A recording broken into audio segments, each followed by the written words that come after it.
we went up to Strawn Castle on the day, and when we were walking, I said, but this is not the way we walk to get to the river. And we ended up at a bridge. At the other end of the bridge was Vans. In the middle of the bridge was a rose and a box.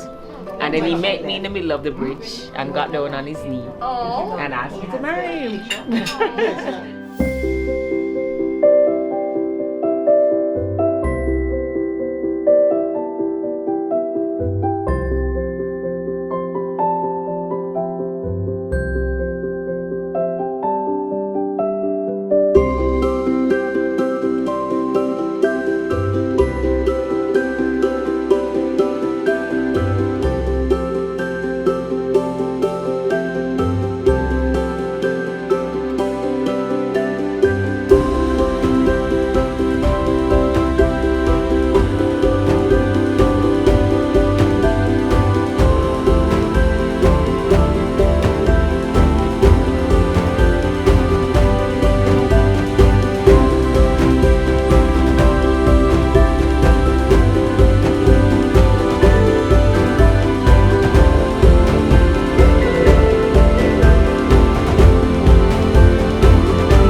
Just because friends, thank you for threatening me in kind ways.